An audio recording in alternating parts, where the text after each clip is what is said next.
لوگ پوچھتے ہیں کہ آزمائش اتنی لمبی کیوں ہوتی ہے، آزمائش کب ختم ہوگی؟ جب اللہ پر توکل ہے تو اس کی آزمائش پر کیوں نہیں؟ جتنا تمہارا توکل اور یقین مضبوط ہوگا اتنا ہی امتحان مشکل ہوگا۔ کیوں اللہ آزمائش لے گا؟ تاکہ وہ دیکھ سکے کہ جس کامل یقین کا تم زبان سے اعتراف کرتے ہو، وہ دل سے کہتے ہو، یا ذرا سی مشکل تمہارا توکل توڑ سکتی ہے۔ آزمائش ہمیشہ کے لیے نہیں رہے گی، کیونکہ پھر اللہ چن لیتا ہے انہیں جو شکوہ نہیں کرتے۔ پھر اللہ ہم پر ایسی آزمائش بھیجتا ہے جو کسی بھی صورت میں ہو سکتی ہے، چاہے کوئی شخص ہو، مال، دولت، بیماری، کوئی مصیبت، کہ جس میں پھر ہم دنیا کی حقیقت کو جان جاتے ہیں اور اپنے رب کے قریب ہو جاتے ہیں۔ تکلیف تو واقعی میں بہت ہوتی ہے، جب اذیت کے آگے دل بے بس ہو جاتا ہے اور ذہن الجھ جاتا ہے، جب روتے روتے رات گزر جاتی ہے اور پتہ ہی نہیں چلتا اور بنا سوئے دن نکل آتا ہے۔ تکلیف تو واقعی میں بہت ہوتی ہے، مگر یہ مت بھولنا کہ یہ امتحان ہے، ایک آزمائش ہے اللہ کی طرف سے، صرف وقتی ہے اس دنیا میں، اور جن سے وہ محبت کرتا ہے تکلیف اور آزمائش انہی کو دیتا ہے، اور جو لوگ اس امتحان میں ثابت قدم رہتے ہیں وہی تو اس کے محبوب بندے ہیں۔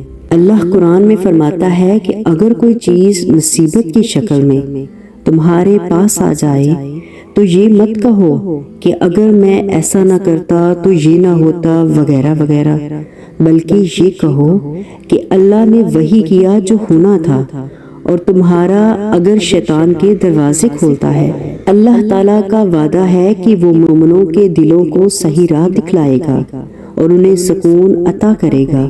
شرط یہ ہے کہ وہ قیاس آرائیوں سے بچتے رہیں۔ اللہ تعالیٰ فرماتا ہے کہ کوئی بھی مصیبت اللہ کی اجازت کے بغیر نہیں پہنچ سکتی۔ جو اللہ پر ایمان لائے اللہ اس کے دل کو ہدایت دیتا ہے، اور اللہ ہر چیز کو خوب جاننے والا ہے۔ حضرت ابن عباس رضی اللہ عنہ نے فرمایا کہ اللہ کا بندے کے دل کو راہ دکھانے کا مطلب یہ ہے کہ اللہ کے دل کو یقین عطا کر دیتا ہے، اس سے بندے کو یہ علم ہو جائے کہ جو مصیبت اس تک پہنچ گئی ہے وہ ٹل نہیں سکتی تھی، اور جو مصیبت بندے سے ٹل گئی ہے وہ اس تک پہنچ نہیں سکتی تھی۔ امام ابن کثیر اپنی تفسیر میں لکھتے ہیں، کسی مصیبت سے دوچار ہونے کے بعد اگر بندہ یہ ایمان رکھے کہ یہ سب اللہ تعالیٰ کے حکم اور فرمان سے ہوا ہے اور وہ صبر کرتے ہوئے اسے برداشت کرے گا تو اللہ اس کے صبر پر بہت جلد اس کی مصیبت کو ختم کر دیتا ہے۔ تو آپ نے صرف اللہ پر بھروسہ کرنا ہے، وہ مستقبل جو آپ کو ابھی تاریک دکھائی دیتا ہے، وہ آنے والا کل جو آپ کو ڈراتا ہے، خوف میں مبتلا کرتا ہے، کبھی بھوک کے خوف میں، کبھی تنہا رہ جانے کے خوف میں، کبھی محبت کے چھن جانے کے، اس سے آپ نے خود کو نکالنا ہے۔ آپ کا مستقبل آپ کی رب کی ذمہ داری ہے۔ امام جعفر صادق علیہ السلام فرماتے ہیں کہ اللہ فرماتا ہے کہ جب تمہارے اوپر کوئی ظلم ہو تو میرے انتقام پر راضی ہو جاؤ، کیونکہ میرا انتقام تیرے انتقام سے بہتر ہوگا۔ جب بھی تمہیں لگے کہ تم آخری حد تک آزمائے گئے ہو تو سمجھ جانا اللہ کی جانب سے مدد کا وقت یقیناً قریب ہی ہے، بس تم اللہ کی جانب سے آنے والے حکم کے انتظار میں صبر کو جاری رکھنا۔ اللہ کبھی بھی کسی بھی حال میں تمہیں دربدر نہیں ہونے دے گا۔ جانتے ہو کہ مشکلات پر صبر کرنا اتنا مشکل کیوں ہوتا ہے؟ کیونکہ اللہ پاک نے صبر کے صلے میں کن کا معجزہ جو رکھا ہے، اور جب معجزہ رونما ہوتا ہے تو تم اپنا ہر دکھ بھول جاؤ گے۔ اللہ آزمائش ہمیشہ برداشت کے مطابق رکھتا ہے، وہ جانتا ہے کہ اس کو کب اور کیا دینا ہے، وہ اپنے فیصلوں میں ذرا سی بھی جلدی نہیں کرتا۔ آزمائش تو ہوتی ہی تب تک ہے جب تک تم صبر کرنا نہیں سیکھ جاتے، ورنہ اللہ آزمائش تو مختصر سی رکھتا ہے۔ دعائیں تو وہی قبول ہوتی ہیں جو صبر سے بار بار مانگی جاتی ہیں۔ جن کا جواب اب تک نہیں آیا وہ اللہ کے پاس تمہارے لیے امانت ہے۔ ڈرو نہیں، یہ آزمائش تو تمہیں اللہ تک لے جانے کا ایک مختصر سا وقفہ ہے، ورنہ جو تم سہ نہ پاؤ اللہ وہ بوجھ تم پر کیسے ڈال سکتا ہے۔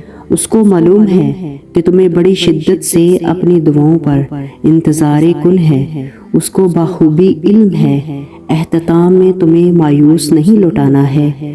صبر رکھو، اس آزمائش کے ساتھ ہی تمہاری دعاؤں کا پورا ہونا لکھا ہے۔ صابروں کا صبر وہ ہرگز ضائع نہیں کرتا۔ تمہیں ہر طرح سے آزمایا جائے گا، بہت سی مشکلات سے بھی گزارا جائے گا، تمہیں ایسی تکلیف بھی دی جائے گی جس کا تم نے کبھی سوچا نہیں ہوگا، تم سے تمہاری عزیز ترین چیز کو دور بھی کر دیا جائے گا، لیکن پھر بھی تمہیں برداشت کرنا پڑے گا۔ ایک وقت آئے گا کہ جب تم کمزور ہو کر ٹوٹ کر بکھر جاؤ گے، تمہارا دل درد سے بھر جائے گا، کوئی راستہ نظر نہیں آئے گا، تو اس وقت سب سے اہم چیز ہے صبر کرنا۔ اگر صبر نہیں ہو رہا تو پریشان مت ہونا، اس دکھ کا مطلب ہی یہی ہے کہ تمہیں اپنے اندر صبر کو جگہ دینی ہے، اپنے دل اور روح میں۔ اللہ جب کسی بھی انسان کو کچھ دینے کا ارادہ کر لیتا ہے تو پہلے اس کے نفس میں گنجائش پیدا کرتا ہے۔ نفس کیونکہ بخل اور تنگی میں مبتلا ہوتا ہے، اس لیے اس پر دباؤ ڈالا جاتا ہے تاکہ اس میں وسعت اور کشائش پیدا ہو سکے۔ آپ اپنی زندگی کا مشاہدہ کریں تو آپ کو اپنی کامیابیوں کے پیچھے طویل ناکامیاں، ریاضت، تکلیف اور بے پناہ دباؤ نظر آئے گا۔ یہ قدرت کا اصول ہے، جتنا بھی ہم پر دباؤ پڑتا ہے اس کا صاف مطلب یہی ہوتا ہے کہ کوئی نئی چیز ہمیں ملنے والی ہے۔ یہ بھی تکلیف کا ایک چہرہ ہے، ہر تکلیف کے پس پردہ رب کائنات کی رحمت چھپی ہے۔ تکلیف اللہ کی بندے سے محبت کی نشانی ہے۔ محترم استاد کا قول ہے، اور کیا ہی خوب قول ہے، کہ تکلیف اور مصیبت اگر کوئی بری شے ہوتی تو انبیاء پر کبھی نہ آتی۔ ہر آزمائش کے پیچھے بڑا صلہ ہوتا ہے، اور ایک وقت آئے گا کہ اللہ تمہارے تمام سوالیہ نشانوں کے آگے تکمیل کا نقطہ لگا دے گا۔ وہ بس کن کہے گا اور ہر چیز فایا کن کی تشریح بن جائے گی، اور تم پر بہار ضرور لائے گا، اگرچہ تمہارا خزاں طویل ہو۔ قرآن کہتا ہے، اور اللہ آپ کو یوں خوش کر دے گا کہ جیسے آپ نے کوئی غم دیکھا ہی نہ ہو۔ اگر اللہ تعالیٰ آپ کو کسی آزمائش میں مبتلا کرتے ہیں تو مایوس مت ہوا کریں، کیونکہ اس کا مقصد یہ ہوتا ہے کہ اللہ تعالیٰ آپ میں کوئی ایسی چیز ٹھیک کرنا چاہتے ہیں جو اس آزمائش میں مبتلا ہو کر ٹھیک ہو سکتی ہے، کہ آزمائش جتنی سخت ہوتی ہے اس کا بدلہ اتنا ہی بڑا ملتا ہے۔ اور اگر تم تھوڑی سی آزمائش سے ڈر کر اپنا یقین ہار بیٹھو گے تو تمہاری دعائیں کیسے قبول ہوں گی؟ قبولیت کا تو ایک ہی اصول ہے، صبر رکھو، دعا کرو اور معجزوں کو پالو، تو جتنی جلدی سیکھ جائیں گے اتنی جلدی ہی یہ آزمائش دور ہو جائے گی۔ اس امتحان کا وہ انعام ہے جو تم اپنی دعاؤں میں مانگ رہے ہو، اور تمہاری آزمائش کا وقت تبھی تک ہے جب تک تم صبر نہیں کر لیتے، کیونکہ صبر ایک بہت مشکل آزمائش کا نام ہے۔ میں آدم زاد ہوں مولا، تو مجھ کو جانتا ہے کہ زیادہ آزمائش پر میں جنت ہار جاؤں گی۔